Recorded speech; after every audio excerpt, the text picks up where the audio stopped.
Hello guys, स्वागत है आपका। थॉर लव एंड थंडर इतनी भी अच्छी नहीं है। और देखो, मैंने कहा था कि ये मूवी थॉर रैग्नारोक से बेहतर है, लेकिन कुछ बातों को आपको इग्नोर करना पड़ेगा, तब जाके ये पॉसिबल होता है। क्योंकि मैंने तो कहा था रिव्यू में कि मैं आज सिर्फ तारीफ़ ही करूँगा, लेकिन आज मैं खुलकर बात करूँगा कुछ फैक्टर्स या पॉइंट्स पर। शायद जो होती या कुछ नहीं होती तो मे बी ये मूवी इन्फिनिटी वॉर के लेवल की होती, वो भी स्पॉयलर्स के साथ मैं यहाँ बात करने वाला हूँ। तो यार, जिन्होंने भी अभी तक मूवी नहीं देखी है तो जल्दी से मूवी को देख लो या फिर डिज्नी प्लस में आने का इंतज़ार करो। लेकिन मूवी देखी है तो ये वीडियो आपके लिए ही है। लेकिन उससे पहले अगर आपने अभी भी इस चैनल को सब्सक्राइब नहीं किया है तो जल्दी से चैनल को सब्सक्राइब करें। तो चलिए अब हम इस वीडियो को शुरू करते हैं। नंबर 1, डेडलीनेस। अब देखो, जिन्होंने भी थॉर गॉड ऑफ थंडर वाली स्टोरी देखी है या वो जानते हैं कि जेसन एरन ने गॉड बुचर को लिटरली गॉड बुचर नाम इसलिए दिया क्योंकि वो मोस्ट क्रूअल या मर्सीलेस विलन था, जो वीडियो गेम की तरह गॉड्स को मारते जा रहा था। पूरे कॉस्मोस में ये तीनों थॉर्स को टॉर्चर कर चुका था फिजिकली और मेंटली। और हाँ, मूवी में भी ऐसा ही हुआ, लेकिन दिखा नहीं हमें, बल्कि ये सिर्फ स्टार-लॉर्ड को डिस्ट्रेस सिग्नल मिले वही दिखे एक आध छोटे मोटे, वो भी कुछ चंद सेकंड्स के लिए, जो बात नहीं बनाती। ऊपर से क्योंकि सामने गॉड द गॉड बुचर है तो थोड़ा तो रियलिस्टिक होकर खून खराबा दिखाना चाहिए था, और नहीं भी तो वो गॉड्स के बॉडी उनके मर्डर्स को और थोड़ा बहुत दिखाकर गॉड की रूथलेसनेस को दिखाए तो शायद पता चलता कि भाई ये गॉड द गॉड बुचर है, ना कि बैटमैन जो नो किलिंग या बैकग्राउंड में किलिंग्स दिखाता है, जो बिल्कुल बात नहीं बनाता पर्सनली मेरे लिए तो। क्योंकि कॉमिक्स में गॉड बिल्कुल गॉड्स को स्ले करता है, पब्लिक की फटी रहती है या गॉड्स को वो अपना स्लेव बना देता है। लेकिन यहाँ गॉड बुचर बस एसगार्डियंस को किडनैप करता है, जिसमें कुछ और भी अलग अलग रेसेस के निकलते हैं। नंबर 2, गॉर character portrayal, his screen time और movies run time. Infinity war में सबसे ज्यादा थैनोस के कैरेक्टर को स्क्रीन टाइम मिली थी, जो थी 31 मिनट्स, जिस कारण उसकी कैरेक्टर डेप्थ दिखी, उसकी डेडलीनेस दिखी, उसके मोटिव्स निकल कर बाहर आए। मगर यहाँ लव एंड थंडर में ऐसा नहीं है। या जो भी टाइम गॉर को मिला, आई डोंट थिंक वो उसके डेडलीनेस या उसके मोटिव्स या उसके कैरेक्टर को इतना इवॉल्व करवा पाई जैसा थैनोस और हेला या जीमो के बहुत ही कम टाइम में दिखे। पर ये हुआ मे बी गॉर को गॉड बुचर बहुत जल्दी बनाने के चलते, जहां मूवी के शुरुआत में ही वो गॉड द गॉड बुचर बन गया, जो चलो ठीक है, लेकिन गॉड बुचर के नाम को जस्टिस करते हुए स्टोरी नहीं दिखा पाई। जहां सिर्फ उसके डिस्ट्रेस कॉल्स गार्डियंस तक पहुंच गए, लेकिन फैंस को दिखाई नहीं कुछ। या जब भी गॉड दिखा वो सिर्फ और सिर्फ क्रिश्चियन बेल की एक्टिंग के कारण डरावना था, ना कि उसके मोटिव्स, उसके पावर या नेक्रोसॉर्ड के बजाय, जिस कारण क्रिश्चियन बेल के ऊपर कुछ ज़्यादा वेट था, ऐसा भी फील होता है।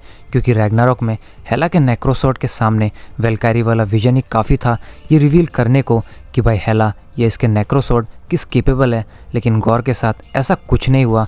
या उसके शैडो मॉन्स्टर्स जो कॉमिक्स में ब्लैक बर्सर्कस दिखे, वो उसके भी बराबर नहीं थे, या इनसे ज़्यादा आपको आउटराइडर्स डेडली और स्ट्रॉन्ग नजर आएंगे, जिस कारण ये पॉइंट भी बहुत वीक करता है मूवी को। Number 3, no proper Thor powers are shown.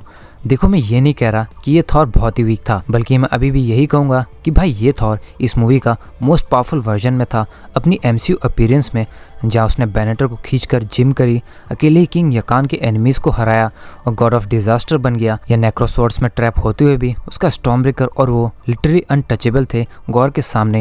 या जो भी पावर जेन के थ्रू दिखी वो सब थॉर की पावर से थी, जो म्योल्निर में रहे एन्चेंटमेंट के कारण उसे मिली। या फिर ये भी काफ़ी नहीं तो उसने ज्यूस को भी मार ही दिया था, लेकिन वो गॉड बॉम्ब एब्जॉर्ब करने वाली फीट कॉमिक्स की तरह, या उसके नेक्रोसॉर्ड के अटैक्स जिससे थॉर की बॉडी अंदर ही अंदर खोखली होती जा रही थी वाली ड्यूरेबिलिटी कुछ नहीं दिखी।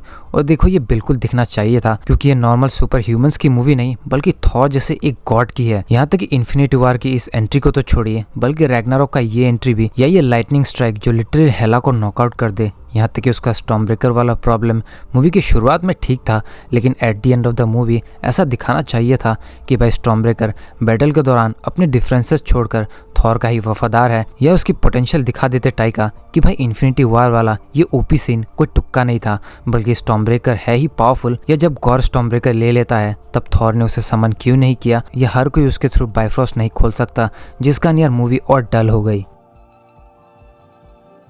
Number 4, ending. हाँ, मैंने कहा था कि मल्टीवर्स ऑफ मैडनेस की तरह इसकी स्टोरी फीकी नहीं है, लेकिन एंडिंग फिर भी वही रियलाइजेशन वाली हो जाती है। हाँ, वैसे तो परफेक्ट भी लगी एक तरह से, क्योंकि ये करप्शन पावर्स के कारण होती है, लेकिन ये तब भी फीका ही था। क्योंकि सिर्फ माइटी थॉर या जेन के कारण एट दी एंड गॉर हारा, उसका नेक्रोसोर्ड डिस्ट्रॉय हुआ जो कॉमिक्स में इंडेस्ट्रक्टेबल है, या होने के बाद भी गॉर इटर्निटी तक पहुंच पाया, लेकिन जेन के बजाय नेक्रोसोर्ड को भी डिस्ट्रॉय या गॉर को हराते हुए थॉर की स्ट्रेंथ दिखने चाहिए थे मेरे हिसाब से। लेकिन थॉर बिजी था अपने स्टॉर्मबेकर को ही बाहर निकालने में, या गॉर के साथ वो ज्यूस के लाइटनिंग बोल्ट के साथ लड़ता भी है तो भी वो इवेंचुअली ओवरपावर नहीं कर पाता गॉर को। यहाँ तक कि मैं तो ये भी कहूँगा कि थॉर और स्टॉर्मबेकर के रहते हुए भले ही पोर्टल खुल जाए, मगर किसी तरह ओडिनसन को गॉर को अपने पूरे पावर्स के साथ रोक ही देना चाहिए था, और अपनी ज़्यादा पावर्स इस्तेमाल करने के कारण जेन मर गई ऐसा दिखाते तो भी ठीक लगता। या गॉर को मारने के बाद थॉर खुद इटर्निटी के पास जाता है और गॉर के दर्द को देखकर वो गॉर के डॉटर को दोबारा जिंदा कराता है, ये दिखाने के लिए कि भाई हर गॉड एक तरह का नहीं होता, और कुछ गॉड्स हैं जिनके अंदर लव एग्जिस्ट भी करता है। लेकिन ऐसा कुछ नहीं हुआ, बल्कि बच्चों की पावर्स के साथ आप खुद ज्यादा एक्साइट होंगे बजाय थॉर के पावर्स को देखकर। यहाँ तक कि थॉर को एक ग्रैंड एंट्री तक नहीं मिली, या थॉर 1 जैसा ऐसा भी सीन नहीं दिखा। यहाँ तक कि जो बैटल्स भी थे वो बहुत ही छोटे थे, या जो भी थे वो पूरी पोटेंशियल में नहीं दिखे, ऐसा फील हुआ मुझे। Number 5, humour.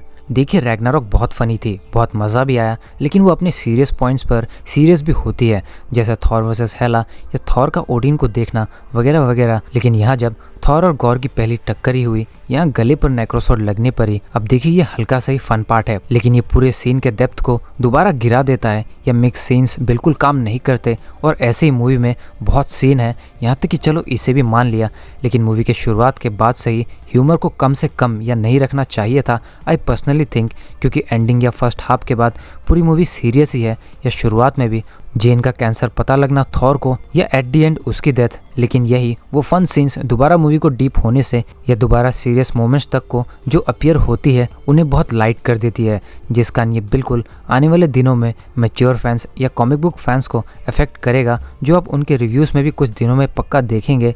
यहाँ तक कि जो भी मूवी की स्टोरी थी, जो सीन थे, सब एक्सेप्टेबल होते अगर ह्यूमर और फन पार्ट्स कहीं भी नहीं होते। ये बात आप भी मानेंगे, या यही फनी सीन और ह्यूमर्स वाली इस पर्टिकुलर बात को अगर आप खुद भी इग्नोर कर दे तो ये इन्फिनिटी वॉर के बाद शायद सबसे बेस्ट MCU मूवी हो जाती। लेकिन आप और मैं क्या ही कर सकते हैं, क्योंकि हमसे भी ज़्यादा मार्वल वाले या ऑस्कर विनिंग डायरेक्टर टाइको को पता है कि उन्होंने क्या बनाया है। लेकिन एज अ MCU फैन ये मूवी मेरे लिए बहुत ऑसम थी, लेकिन as a comic book fan या थॉर गॉड ऑफ थंडर की स्टोरी लाइन से ही कंपेयर करूँ तो शायद 10% भी Thor Love and Thunder excite नहीं कर पाई जैसा गॉड बम स्टोरी लाइन ने किया था।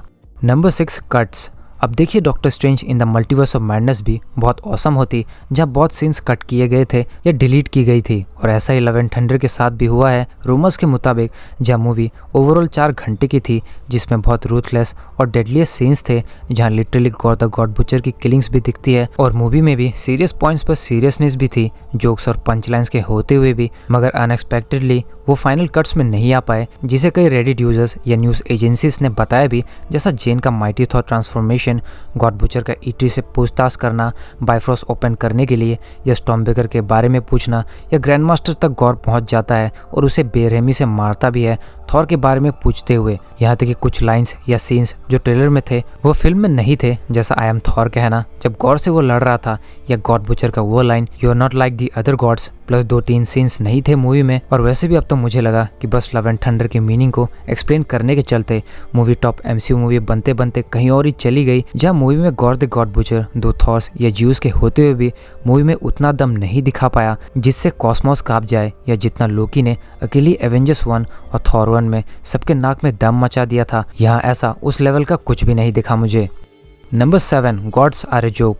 तो पोस्ट क्रेडिट में दिखता भी है कि भाई जूस बच गया है, वो कितना ड्यूरेबल है, और हरक्यूलिस को थॉर के अगेंस्ट रिवेंज के लिए उसे सेटअप करता है, लेकिन फिर वही क्या पता उसे भी दोबारा नाम बड़े और दर्शन छोटे दिखाया जाए, क्योंकि ऑलरेडी ग्रैंड मास्टर ऐसा दिख चुका है, जो चलो एक्सेप्टेबल भी है। लेकिन यहाँ ज्यूस भी दिखा जो गौर से डर गया, जब बच्चों को थॉर के पावर्स मिलते ही वो नहीं डरे वहाँ रहने से, और ज्यूस को एटलीस्ट ऐसा दिखाने से अच्छा होता कि वो थॉर को खुद ही अपनी लाइटनिंग बॉल दे देते कि थॉर ये लो, इससे ही तुम्हारा काम बन जाए। लेकिन बस उसे एक ठरकी सेक्स मेनिया की तरह शो किया गया, जबकि ज्यूस खुद कॉमिक्स में थॉर और हरक्यूलिस को लड़ते देख उन्हें रोकने सामने आता है और थॉर को ब्लेसिंग्स और उसकी ख्वाहिश तक पूरी करने की बात कहता है। लेकिन यहाँ वो बस एक डरपोक गॉड्स का चैंपियन दिखा जो पतली गली से निकलना चाहता है, या थॉर से हार गया, जहाँ थॉर के म्योलनिर को कॉमिक्स में रोक देता है ज्यूस। और इसलिए अब तो मुझे हरक्यूलिस से भी भरोसा उठ गया है कि भाई वो अब कैसे ही दिखेगा।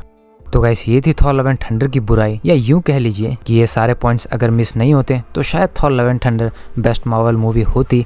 वेल जो भी हो, अगर आपको ये वीडियो अच्छी लगी हो और मेरी बातें जेन्यून लगी या आप इनसे कनेक्ट कर पाए तो ही इस वीडियो को लाइक और शेयर करें। साथ ही कमेंट करें कि आपके पास भी कोई पॉइंट है जिसे शायद मूवी मिस नहीं करती तो ये बहुत बढ़िया होता। या आपको मूवी में क्या कॉमेडी ज़्यादा लगा मेरी ही तरह, और गौर का स्क्रीन टाइम कम लगा या नहीं, ये भी कमेंट करके ज़रूर बताना। और ऐसे ऑसम और इंटरेस्टिंग वीडियोस देखने के लिए हमारे चैनल को सब्सक्राइब करके बेल आइकन को ज़रूर प्रेस करें।